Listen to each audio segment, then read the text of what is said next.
Hi, it's Raghu. I'm back with Mindrolling, and I'm back, really back. Boy, it's been a while. Chris Grosso, thanks for being here, Chris. Thank you very much, Raghu. Always a pleasure. So we were just trying to catch up a little bit, and I Yeah. was saying, yeah, no, I was gone to India, then I was in Maui, two momentous events, and this thing in Mhm. Maui. Actually, this is my first podcast since that Maui. It was in May 2018, early May, so it's really right on my mind.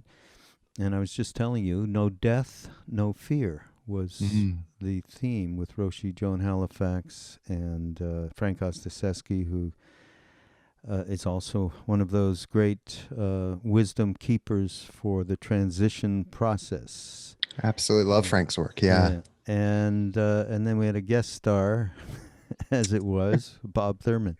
So it was, and of course Ramdas and Krishnadas, and I and Duncan Trussell, and others, including my beautiful wife Saraswati, who taught yoga and turned on so many people to That's that lovely. practice. I saw the pictures of Bob there. I did not know he was going to be there.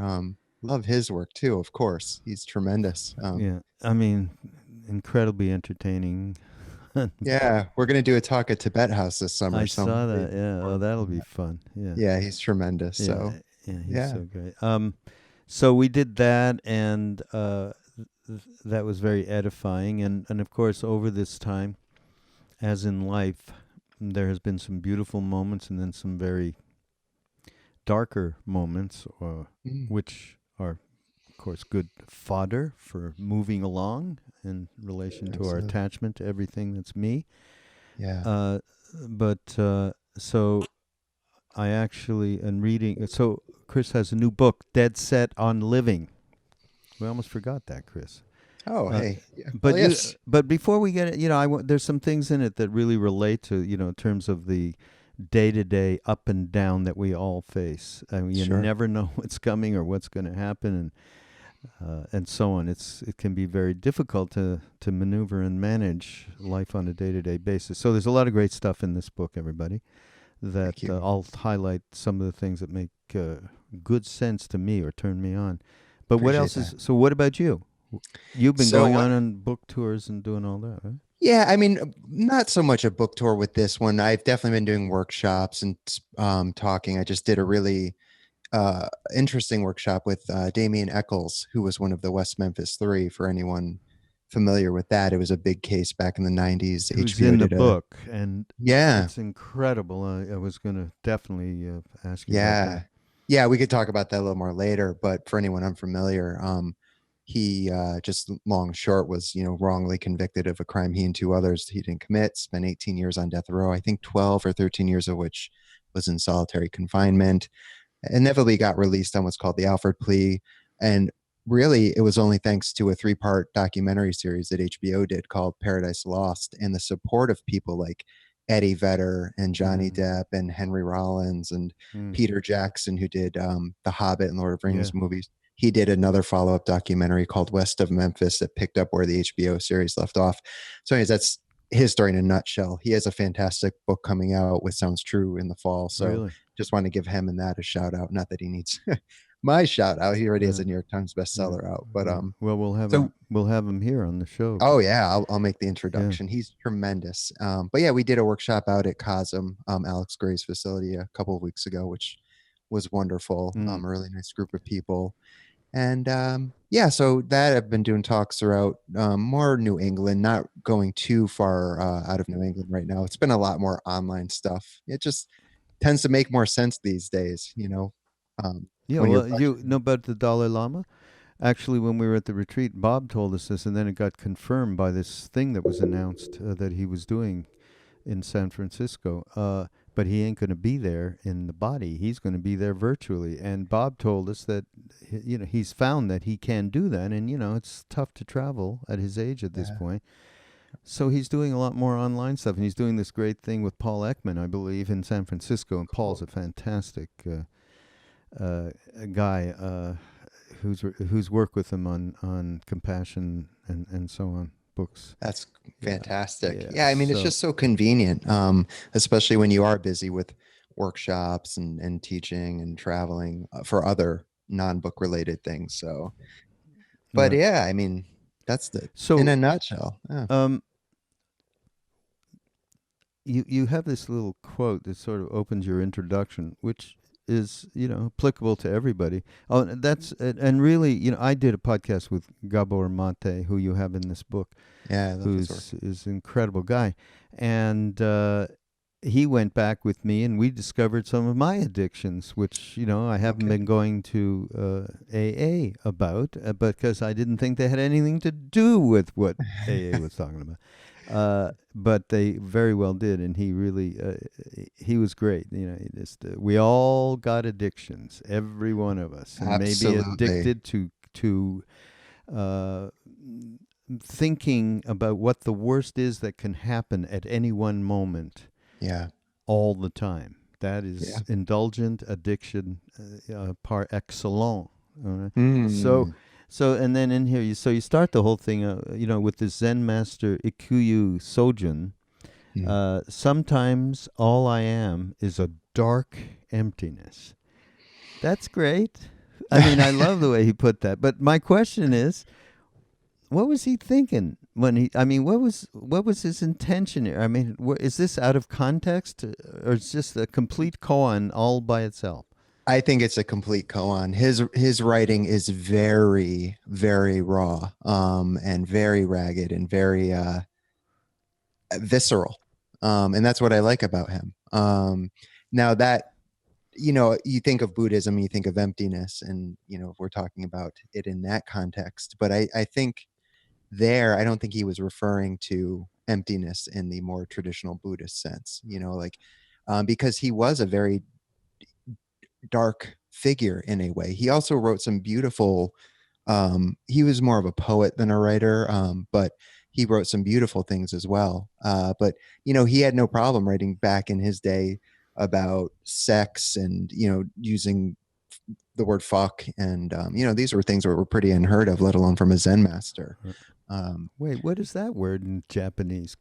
yeah, I'm gonna have to look that up It and look up. probably is going to sound poetically beautiful to It us. I mean, probably would. yeah. Yeah. Uh, But yeah, I was just gonna say, like, for me, like that, I put it in there quite literally. It is its own, koan in its way, but to me, that's how a lot of the times in my past years, in my younger years, I felt like when I read that, it resonated very deeply on the surface level.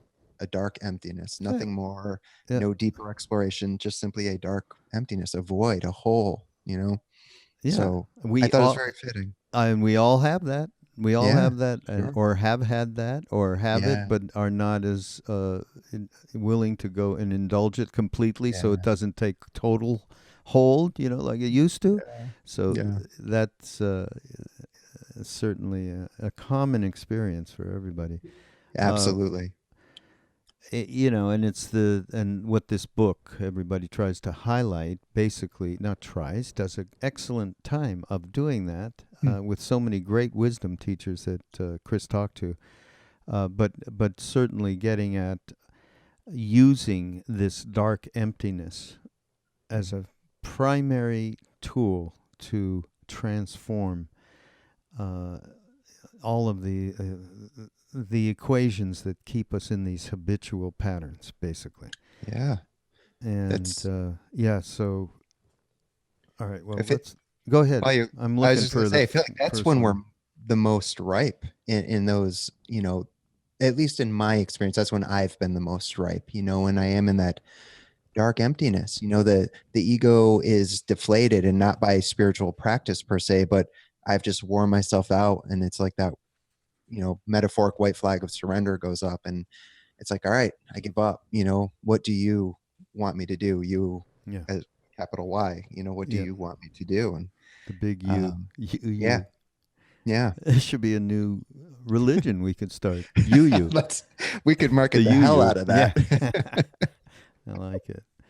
Well, you referred, Tara Brock, who's a great teacher Mhm. and close to our closest friends. She's Absolutely. like a cousin. Yeah. She wrote a book called Radical Acceptance, which is great, Yeah. everybody. But you were just talking about, or mentioned, we're talking about the trance of unworthiness, which is a nice way to put that. And you say we might know we judge ourselves, but we don't often get how much that squeeze of something's wrong with me is a part of everything. So that in every interaction on some level, we're not free to be as spontaneous or playful or alive because we're afraid we're not going to be the person who's accepted by another. Yeah, well, how about this in terms of unworthiness? I was with Maharaji. I think a lot of the time I was just waiting. I know you're going to throw me out. And I guess I'm ready because as bad as I am, why wouldn't you throw me out? How could I? These dark thoughts would come from time to time. So, Sure. yeah. So that's kind of the most, it was such a gross thing of unworthiness, but unworthiness can be so subtle, right? Yeah. Oh, absolutely. I was just talking with my girlfriend last night, and she's unfortunately had some in her past, relationship wise, not the healthiest relationships, and she's experienced her share of trauma throughout her life. And she was saying to me, we were making dinner, and she was like, I've got a dilemma. And I was like, that's funny. I've got a dilemma too. Mine was completely unrelated, but Mm-hmm. I'm like, what's your dilemma? And she's like, it's like for the first time and as far back as I can remember, it's been several months for the most part of things going really well in my life. And it's Yeah. like, I'm stuck in that, when's the other shoe going to drop, or when's everything going to fall apart? Like that's the conditioned thinking that she's been led to. And I was like, I understand, because I still deal with that. I'm sure we all do to a certain extent, some maybe more than others, but totally, especially when you have those experiences, in your life where that's what the result has been, is the other shoe has dropped, or you've created the other shoe dropping in whatever way or whatever behaviors or actions you've done. So it's just interesting. It wasn't in any spiritual context. We were just Mm, chatting, yeah. and but it made me sad but also happy, because now she's at a place where in her life where she's in a healthy relationship, well, as healthy as two weirdos can be, but we complement one another pretty well. So Yeah. As a good friend of mine said, the way that a relationship will work great is if your neuroses fit each other. yeah. I think ours Period. do. So there it And is. I'm that's gonna have to it. share that with her. Yeah. Of That's course, it'll great. take a year for the shadow to come. Oh yes, of course. Yeah. Yeah. But I like what you say here also about unworthiness, or talk about it's not the sense of not being enough for yourself, for everybody around you, walking around. Now, some people go in the opposite direction, become megalomaniac, kind of people, Yeah. and others become very inward drawn, not inward drawn in kind of the right way, but self-conscious. Yeah. And this sense of not enough is a very big deal. And she points out the deepest truth is the one we forget, which is that if we're not kind towards ourselves, if we don't feel loved toward the light that's within, we cannot embrace others fully, Mm. which is the key to absolutely everything. That's why the Bodhisattva vow, right? I mean, Yeah. first start there. Think of someone else, not yourself. Start there and work backwards at the very least.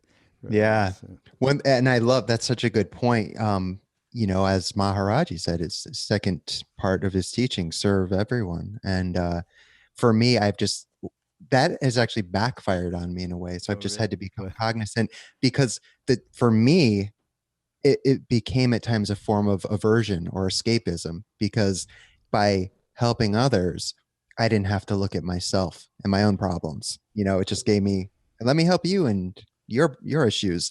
So I wasn't, taking care of myself. So finding that balance of making sure that I'm doing my service work in a way that I'm not doing it as a means of aversion, like I said, but a sincere, like, I'm taking care of myself so I can also help in whatever way I'm called to help. yeah, So that's just something I had to learn myself, because really, like, boundaries were an issue, stretching myself too thin. But um, as long as I'm taking care of myself and being healthy, then it can be a very sincere, honest showing up and yeah, service, y- real yeah. karma yoga.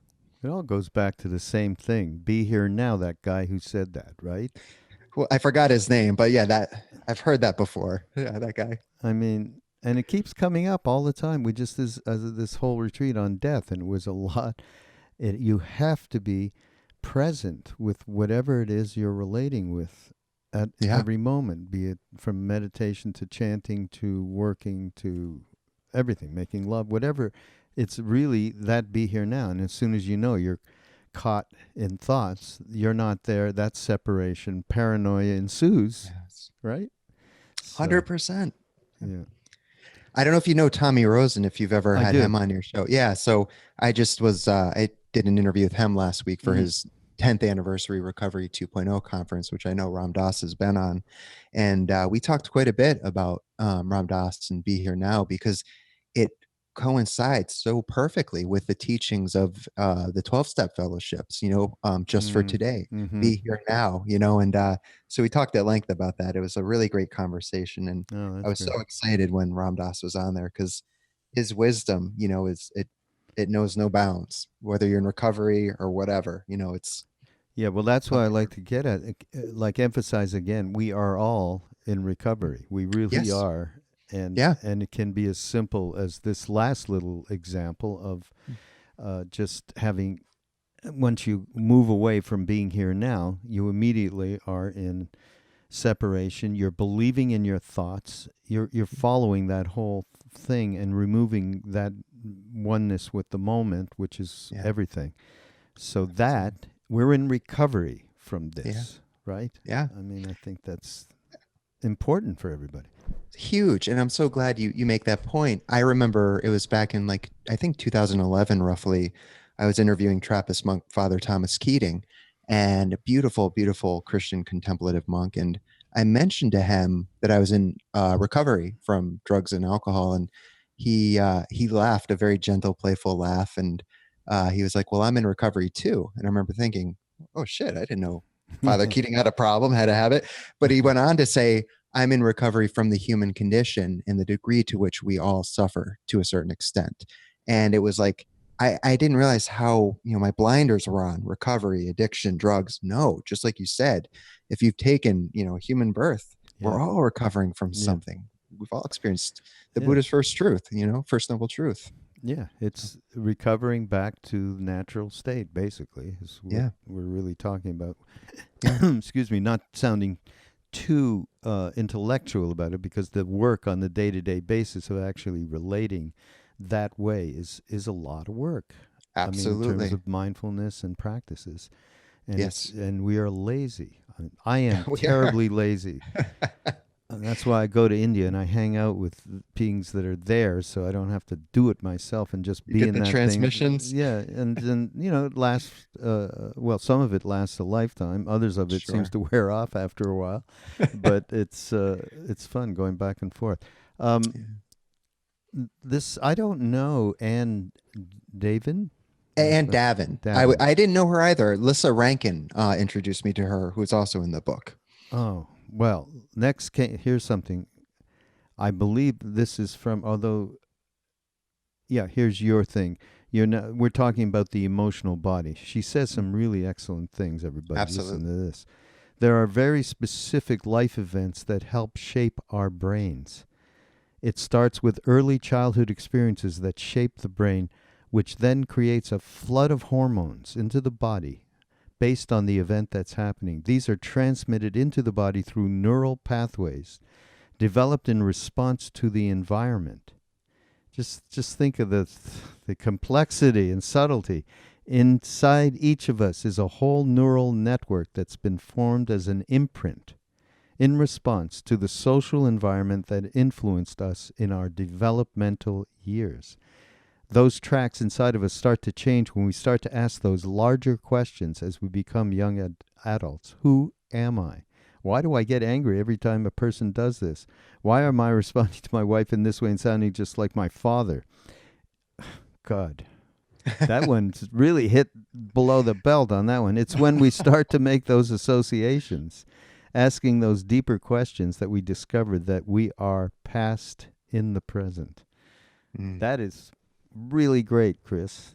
yeah. I got introduce me to her. I got to get with her for Happy to. sure. She's She's tremendous. I think actually Alyssa introduced me because she is her own psychologist. I Hmm. believe now this was a few years ago, so I could be wrong, but she's Jungian trained, Hmm. and she's spent a lot of time in indigenous cultures, and that's deeply influenced her work. And I trust Alyssa. She's definitely a mentor to me and has Uh-huh. been for many years. Mm. A wonderful, authentic voice in this community. Um, so when she said, I think you should talk with Anne after our conversation for the book, I, You like I did. said, I trust her Yeah, implicitly, and that's I'm great. so glad I did. She, as that chapter is, it's, people ask, what's your favorite chapter? I honestly can say I don't necessarily have a favorite, but there are some that speak more loudly to me than others. Not to say that any are less valuable than the others, because I think there are things in each one that might resonate more for a specific kind of person. But I know Anne's was a Mm. one of those for me. Yeah, well, that's very unique way of explicating that exactly how we become the somebody that we Yes. relate to as and it's wonderful, and it's Yeah. also great to know that this is a common thing that runs throughout all of us. We all Yeah. have this. And to one extent or another, it depends on how much conditioning happened from that environment that really challenged those cells and neurons, Absolutely. right? And Yeah. now, of course, this through His Holiness the Dalai Lama and Richie Davidson and all these other guys, they are really proving out that one can, through practice, actually change those through neurotransmitters. Change. You can Yeah. change. You can actually rehabituate this shit, Yeah. How and it's promising, possible. right? Right. I know, like Rick Hansen's done a lot of work around that, and Joe Dispenza, and the aforementioned people as well. And that's such a promising, ray of sunshine, I guess, for lack of better terminology. But to know, like, wow, I really, if I'm willing to do the work, which again, we're lazy. I'm lazy, but if you show up and do it, pretty incredible things can happen, and will happen. Yeah, But and even we joke a little bit, and we say we're lazy. I mean, but we are just asking for what I would normally always do, no matter what. I sit down there for however long I do, sure. but every day, Yep. no matter what I'm feeling, I get up and I sit down. And as Sharon Salzberg said, I try and get real. Yeah. Okay, we're getting real Yeah. by doing that one action. So everyone can do that one, even if it's five Absolutely. minutes, and you're just Yeah. talking to Hanuman. That's Yeah. fine too, or Buddha, or anybody. Just you don't have to do any. Just do there. Start there. Just sit down. Couple of pictures. You know, Yeah. incense and a candle, and That's it. nobody bugging you. Tell everybody they stay out. Stay out of the room. Which reminds me of a great story. One of our mentors is K.C. Tiwari. I don't know. Krishna Okay. Das talks about him all the time in his Okay. in his kirtans. He was like Yep. an Indian father to him, and he was like a mentor, major mentor from Maharaji days. He Hmm. was an accomplished yogi on his own. We're actually doing a film on him right now, a documentary called Brilliant Awesome. Disguise, Mm. with David Silver's doing. And Love him. so one of the stories, I don't know if it made it in the film, but I do know this from everybody in the family. We used to hang out with the family. So when he was younger and his kids were 5, 8, 10, 15, in that kind of a range, uh, he would get up and do hours of puja. Mm. And not for any reason, because he liked doing that as much as you and I might like to get some Haagen-Dazs. Yeah. Uh, Sure. so it was just natural. He would just do it. Wow. But he was a headmaster of a school. That's why the brilliant disguise. And he had to get out at a certain hour. So they said if we interrupted him, he'd actually pick up a ceremonial dagger, and he'd pick it up and look at us, and we'd run our asses. Yeah, you would. So yeah, talk about that. Get some Wow. place where nobody's going to bother you, and hopefully you won't do the dagger thing. Oh man. Really. But that's it. You're right. Even 5 minutes. I do a lot of work with young adults, ages 13 to 20, that are in whether it's drugs or alcohol or something under the mental health umbrella, addictions, depression, anxiety, self-harm. And I go in and I try to, share. Actually, we've been teaching out of this book and using it as an extended part of their curriculum. Yeah, it's And got the book has practices, so that's a great yeah, thing. every chapter has a corresponding practice. And, what I appreciate is a lot of them are very skeptical or cynical. And I think that's very important. And I tell them every time I come in there, don't believe a word I say, find out for yourself. And, we go through these practices, and it's really encouraging to me to see that those, not always, but often, a lot of the more skeptical or cynical people, because I only do the practices a few minutes because I don't want to overwhelm them, but they have, a legitimate, some kind of, not transcendental experience, but it's like, wow. Just get out of yourself for a minute. That's all it takes. Exactly. Maybe I Nothing really more am than more that. than my thoughts. Yeah. Yeah. Or right, feel your exactly. feelings. Yeah. Be there. It's beautiful. So yeah. So you also have a chapter, of course, on Ram Dass, but I'll leave that because we are always bringing. Of course, his viewpoint allows people to get really easily taken by the concept and the practice. They're Yes. easily taken by it. Yeah. And that's his gift. And so one thing I will mention, because we're talking about the things that we actually can do, like the sitting for 5 minutes. And the other thing, of course, is mindfulness. And Ram Dass, so here's it's a funny story. I called Ram Dass because somebody wanted to give him an organization. Actually, it's happening tomorrow. Award for being great mindfulness person, right? Awesome. Yeah. So I call and say, "Isn't this great? They want to give you an award. Will you get on Skype with them?" He said, "For mindfulness? What do I have to do with mindfulness?" I go, "What do you mean?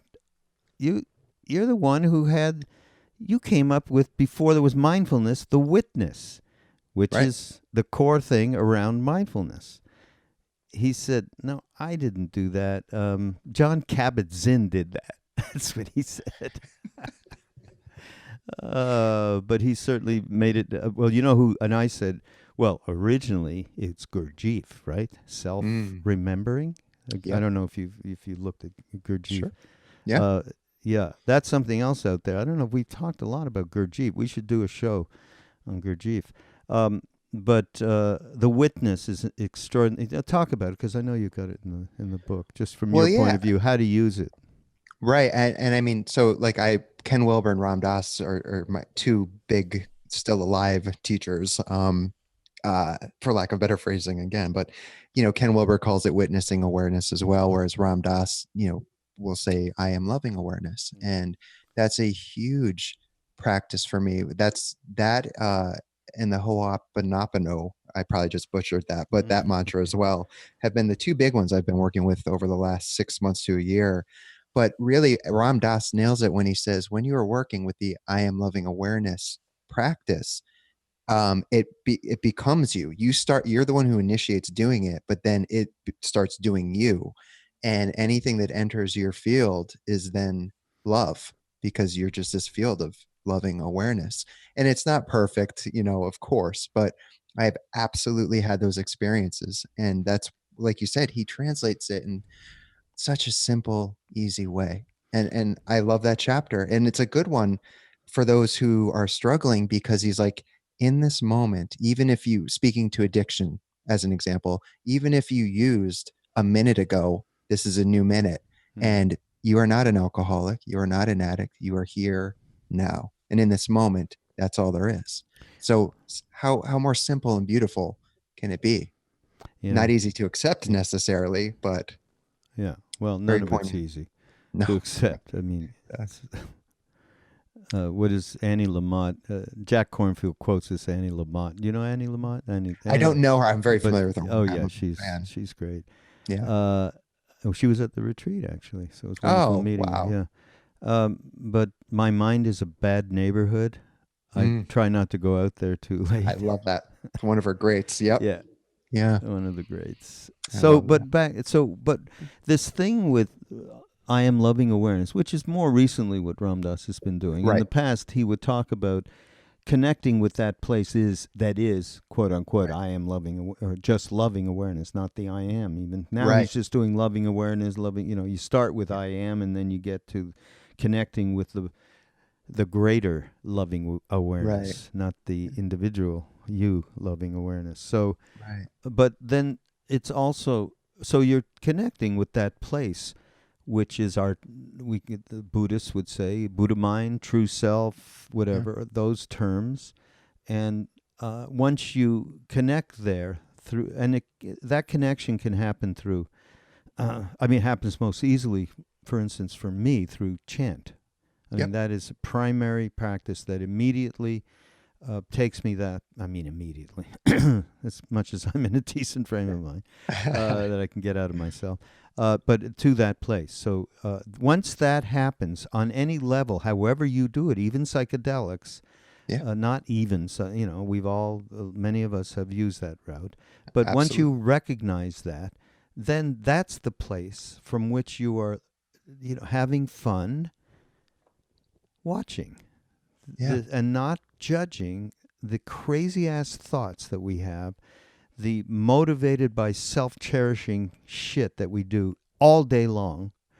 It won't be like, it'll be all day long. That's okay, instead of all day, that thing. Right. So that's what he has been given and gave to us in the late 60s, early 70s when Be Here Now was happening. And that's a valuable thing to because if you come anywhere else from witnessing, you're just more judging ego bullshit. Of course. And what's his name? Who I love, by the way. I just met him. Michael Taft. God, he's great. Absolutely. And I love. He says, "What's great about meditation, but not necessarily true for mindfulness, is that it means you can be mindful even when you're having an incredibly shitty day." That's right. Talk about that. Do you remember that little thing? I do. Misconceptions about mindfulness. That's great. Yeah, I love Michael. He's got a tremendous website called Deconstructing Yourself. And that's how I found out about him. I did a podcast with him just recently too. Oh, good. Yeah. So as you know, and he's like a no bullshit guy. We've talked just on the phone. He's definitely someone I'd consider a mentor as well. But I love, he's there, he's present, he's raw, he's authentic. And at one part, even he's talking about mindfulness. I have a copy of the book here. But he I'll paraphrase it because I don't want to take up time finding it, but it's, he's talking about teaching mindfulness and how people just have a very hard time, especially when they're starting out, being mindful. And to the point where he said he's had students say something like "fuck you" to him because they weren't familiar feeling their feelings. And I remember when he said that, I was like, all right, this guy is definitely speaking my language. He's of course, you read this chapter and you can tell right away he is exceptionally well versed in these topics, which he writes on non-dualism and mindfulness. But he knows also, the bhakti thing, and he knows the tantra thing. He's got both sides. Oh yeah, he's not one-dimensional whatsoever. No, and that's what I love about him. But he also conveys it in such a way that is so simple. His teacher is Shinzen Young, who's another brilliant teacher and author who I've had on the show. I don't know if you have too, but he's great. But Michael breaks it down so simply, like mindfulness is as easy as right now, pay attention to the feeling in your right foot. Now pay attention to the feeling in your left foot. Great. You're being mindful. Even if your left foot is a little more, let's say your left foot has pain, but your right foot doesn't, you don't pay more attention to your right foot than your left. You just pay attention to both. And you take your awareness out of your thoughts about the pain and you're just there, and that takes a lot of the anxiety out of the experience. Because as you know, and I'm sure most listeners know, when we get lost in our thoughts, the anxiety comes, the projecting or remorse over past things we've done, and that creates the emotion. And then the emotions, we keep thinking about it, and it's like a pinwheel that's spinning and spinning and spinning. But once we, stop thinking and we come to the breath or place our awareness in the bodies or whatever practice works. Stop thinking is maybe a little too much of a reach, but it's very enough of a gap between. Right. Yeah. So that's where, Absorption. Yeah. yeah, bring it back to the breath. Place your awareness in your abdomen. This is like, mindfulness of 101, but Yeah. I love that Michael is able to convey it in a way that truly anybody can read that and Yeah. benefit. So Yeah. he's a Yeah. great teacher. Yeah, and he talks about you want to have a modicum of concentration, which is absolutely you have. That's the initial first steps, that you're Yeah. not being just assaulted by your thoughts all the Right. time, Right. and that you can just sit for a minute, take some breaths, and not chase. Yeah. That's the real peace ultimately. Being able to bring your attention to what you want to bring it to, when you want to bring it, for as much time as you want to bring it. In other words, concentration is paying attention to what you want to pay attention to, and that is the real starting point. And by the way, here's a commercial talking about Ram Dass. This is the whole thing around the witness and everything, and mindfulness. So the summer solstice Ram Dass mindfulness and meditation online course is going to happen in mid-June. And for 4 weeks, it'll be Ram Dass giving, for instance, Vipassana instruction. And we have this wonderful new white paper kind of thing that Ram Dass wrote about Vipassana from his point of view, which is different than being, he's done a lot of Buddhist meditation. So that's happening, folks. Go to ramdass.org and make sure your email's there, because they'll send an email saying, and it's for free. So everybody can take it. Okay, that's Chris. That's my podcast commercial. I love it. Yeah, it's better than are shoes or something. Hell yeah, it Well, is. shoes are good too. I like shoes. Yeah. The other thing, I don't know whose chapter this is. This is Sarah Beek, who Love Sarah. and she, I guess, quoted Paul Brunton. I kind of love that. Oh, I threw that in there, but Oh, you did. yeah, See? yeah. Okay, I like Paul knew. Brunton's work. He's the one, I guess, who brought, and I wasn't really aware, Ramana Maharshi's Yeah. teachings. Yeah. Yeah, I have others of his books. Yeah, love his work. Was British from the earlier part of last century, or middle part, and so it's pretty direct, but it comes from a different era. But I love it. I mean, some of the things he says, like the ego will always be able to find ways to keep the aspirant busy in self-improvement, thus blinding him to the fact that the self is still there behind all the improvements, right? Yeah. That's great. So great. Yeah. That's what I like about his work, is it's like the direct pointing, like God, I'm drawing a blank. I think that was from his book, The Short Path to Enlightenment, or something like that. And I remember seeing the title, and I was like, The Short Path to Enlightenment. There is no, short path. But then I read it and I started reading, I'm like, oh, this is great. And that has been my experience. I'm in no way enlightened, but I can say that, like, what Paul goes on to talk about is that direct pointing. And, you can work in the self-improvement stuff the rest of your life, but it's the ego spinning its wheels for the most part. And a big teaching for me, I remember I was working with someone, and she said, close your eyes and now open your eyes. Are you the one that's seeing, or is seeing happening?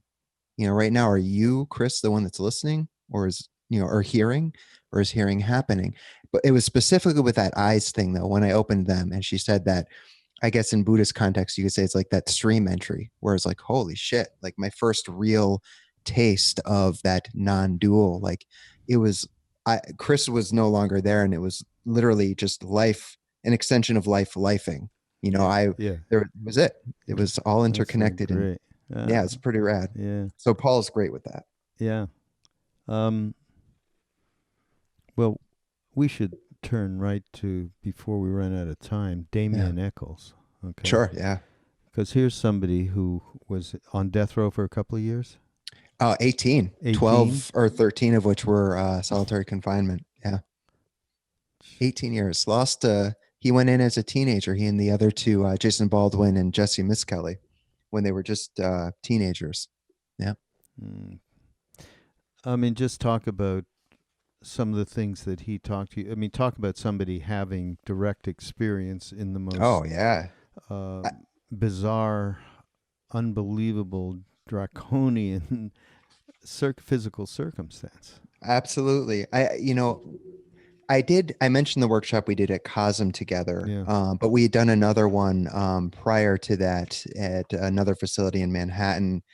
Um, God, yeah, my mind's going blank today. But anyways, it was a really beautiful new facility, and it Hmm. was our first time doing a workshop together. We've been friendly for a while, but the one thing that really stuck out to me, and I don't remember what the question was, but his answer, he said, "I already lost 18 years of my life to this prison. And I am not going to allow myself to lose the next 18 plus years of my life by reliving that, by allowing them to take my power away from me." He's like, what's in the past is in the past. I have worked through it. I have made the amends I need to make. Not that he doesn't still have traumas or whatever, but he's like, I am the one who's responsible today to not continue to live in that jail cell. And if Right. I'm a victim, this or that, then I'm still in jail. But I'm not there today, and that's not how I want to live my life. Hmm. So, that really, of course, he said it more eloquently. We have a really good rapport, I think, when we do stuff together. So it's always very, very fun. But so he's into magic with a K, which started back with Aleister Crowley and even prior to that.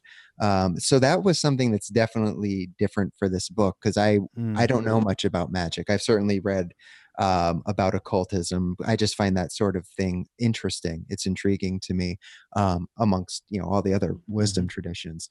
But Damien, the way he presents it, I really love it, because he talks about, he's a big fan of the Bible, not the literal, translation, but really looking beneath what's being said. He also was, I think, ordained in the Zen tradition while he was in prison. So he has these other influences, but magic is his main thing. That and art. He's a wonderful artist.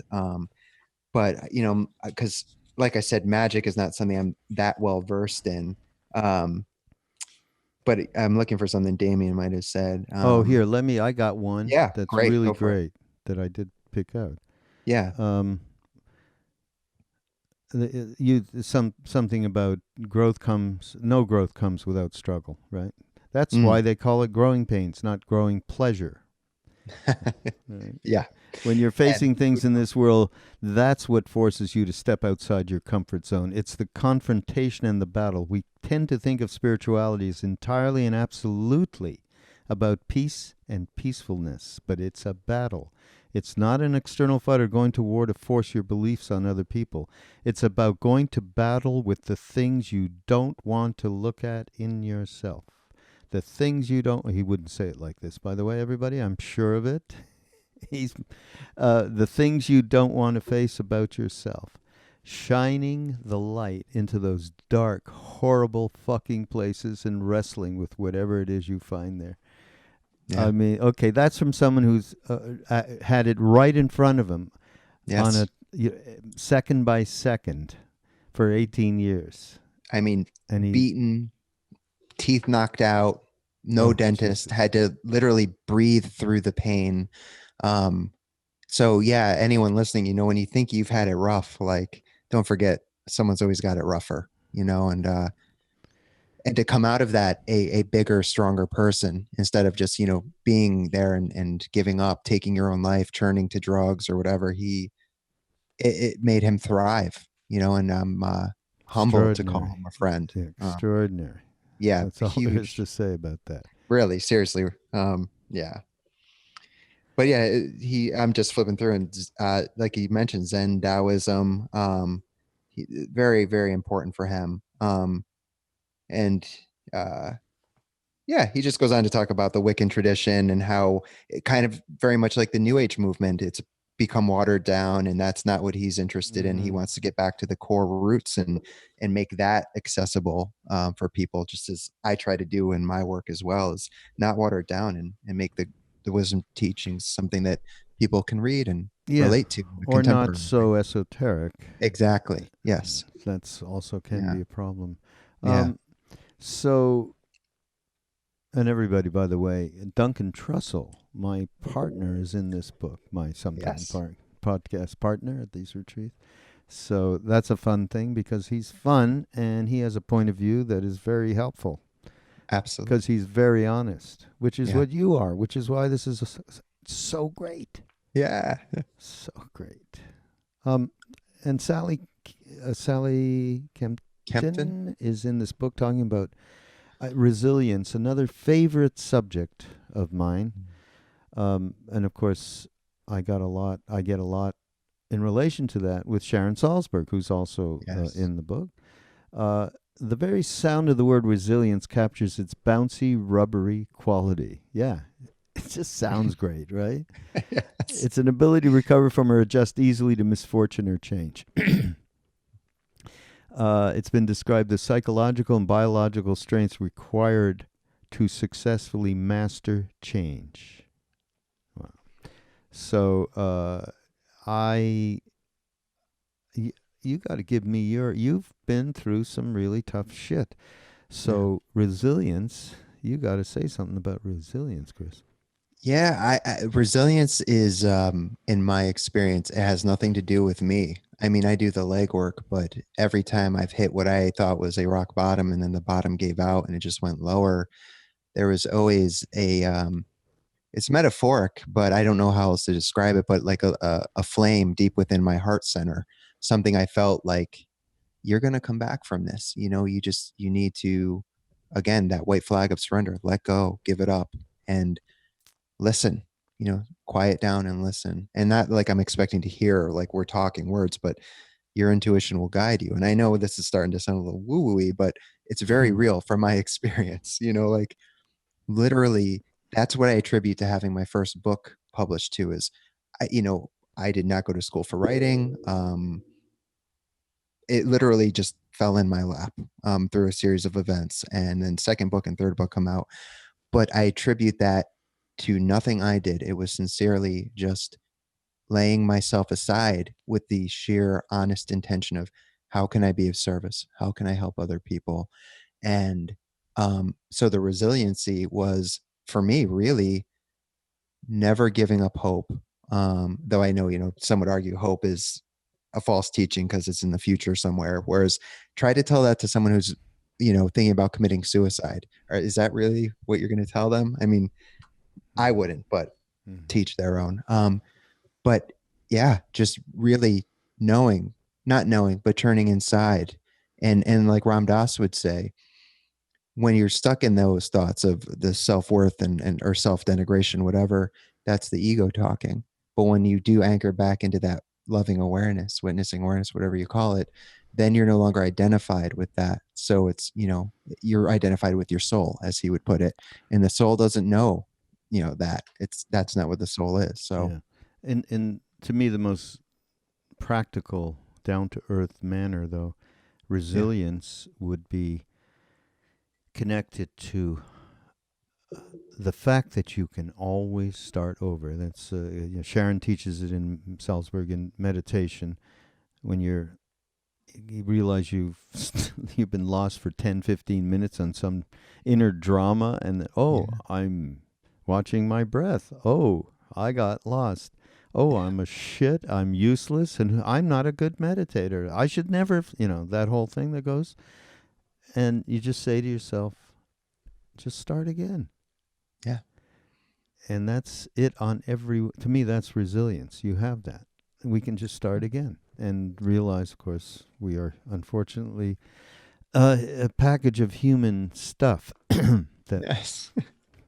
It's like Pema Chodron's last book. I love the title. I wish I thought of it, but fail, fail again, fail better. Yeah, I mean, that's that's that. great. There it is, right there. I love that. I don't know Love that it. book. I thought I saw Yeah, that. Yeah. it's our last one. It was a conversation with Tammy Simon. Uh-huh. Good read, Yeah. short, quick. Yeah, it's good. Pretty Okay. easy to digest. Okay. Yep. We will put it up on the show notes for the There we mind go. rolling with Chris Grosso.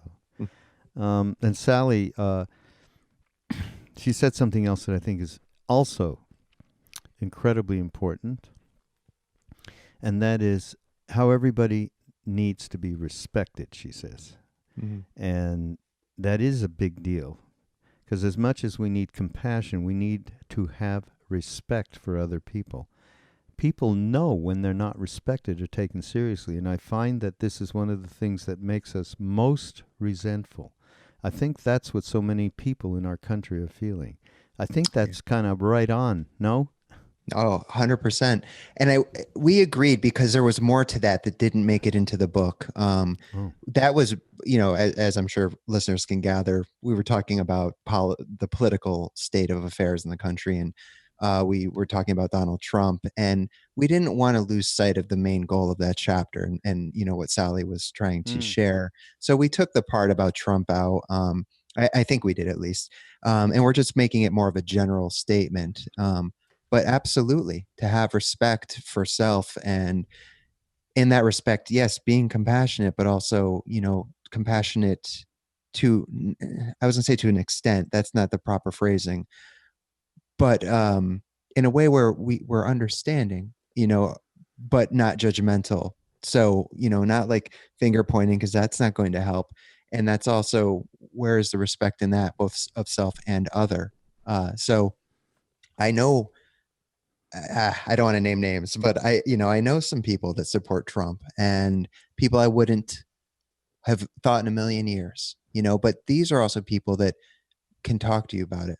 They'll explain why they support this person. Not that I agree with anything they have to say necessarily, but they're willing to at least have a conversation, versus other people that are just make America great again. All Yeah. right. Right. How? I don't know, but make it great. So, Yeah. uh, Of course, on the other side of that, there's me, people like me. There's a lot of people like me. It's an embarrassing thing, too.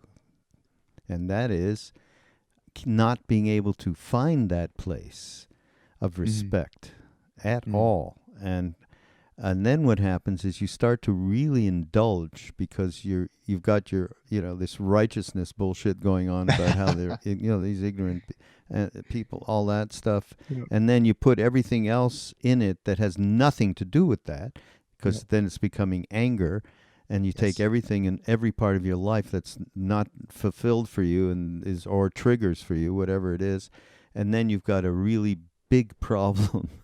Yeah. You end up, throwing shoes at the television when you see. Oh, So this is a very important point, and yeah. I'll start with me on it, and I'm gonna just work on my witness, on mindfulness on that one, because Yeah. boy, And, oh boy. and I remind myself, because going back to Ram Dass in the book, we did speak a little bit about Trump, because Ram Dass, I don't I know if he know still does, but had him on his puja. he still Uh, does, and I'm he still like, are you does. really serious? You still got Well, he had Bush on there before, didn't he? he had So, Bush, he had Cheney, and yeah, Casper Weinberger all the way back when. all the way.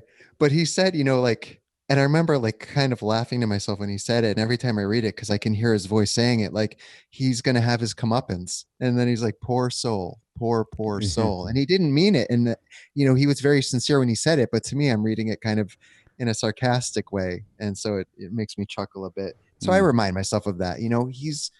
He's going to have, like Ramdas said, his comeuppance, no doubt about it. And Karma is inexorable. yes. And so Yes. that makes it easier for me to be a little, not cultivate some semblance of compassion. I too want to throw my shoes, at the TV, and my fists clench up and my stomach tightens, and Mm. but what will be will be. Well, I remember that people who believe in what he represents, whatever it may be, to them, that's important, Yeah. and it's more of a libertarian kind of a thing. Right. Yeah. They are throwing their shoes as well. That's Absolutely. just at a different network, perhaps. Yeah. So maybe we can start there. Yeah. We're near the end, but there's one thing one of the top of the whole list was to me was expressed of things that will help us to connect and be with that. There's so many words for it, but I like to call it the true okay self. Okay, just it's okay. It was expressed actually recently by Tsoknyi Rinpoche on a Sharon Salzberg podcast. That okay. the okay guy. And it's in the things that we need, all of these things we've been talking about, hopefully will get us more in connection with loving awareness. We'll call it that too. So Sharon says, there's a belief that as human beings, we all have a capacity for understanding our lives, for wisdom, for generosity, for connection, for love, even if somehow it's been covered over or obscured, or it's hard to find or hard to trust, but it's there. Nothing can ever destroy it. Even if we don't touch it in this life, it's there. No matter what we may have gone through, no matter what we are yet to go through. It's the bottom line of who we are underneath all the things we've done, or the fears we have, or whatever it might be. That's who we are. When we do something like loving kindness meditation, instead of, for example, going down the list of our faults again, we wish ourselves well, giving a little airtime to caring and compassion, which we don't necessarily spend much time doing. Hey, that's the closing advice from Dead Set on Living, and Chris's great new book. Okay. Thanks. Yeah, that's it. That nails it. And the last thing I'll share, just in response to that, and thank you, Raghu, for your time and highlighting some of the more memorable parts of this book. I was talking with Jai Uttal. We were both doing kirtan several years ago at Yoga Journal conference in Estes Park, Colorado, and I remember Jai was. And this was so important to me at that time because he's talking about his own issues with self-worth, just kind of piggybacking what Sharon said. And so he introduces the band every time he plays. And I noticed he did this when I was watching him, but he comes back to himself and he thanks each person as he introduces them. And he takes his face away from the microphone and just tucks it down. And he says, "Thank you, Jai," very quietly, because he still has that self-worth thing, but that for him is a big step. And great. I loved that. So I don't know if he still does it. This is going back to like 2011, but I loved hearing that. So anyways, even, Jai Uttal struggling with it. We all are. So everybody. Yeah, That's another thing, that when we realize that it's us, it's not me, it really helps. So yeah, absolutely. Great. Thank you so much, Chris. Thanks. Real pleasure as always. And all of this, we will get you links and everything so you can get Chris's book. It'll be up on the show notes on Mindrolling, on the Be Here Now network. And you'll also hear, of course, Chris is one of our family of podcasters. And you can tune into him. Just go to BeHereNowNetwork.com/Chris. Right? Easy enough. I believe that is it. Yeah. Yeah. All right. Great. All right. Well, have a good one. I hope we see each other in the flesh again sooner than later. Agreed. Absolutely. All right. Thank you. Thanks, Raghu.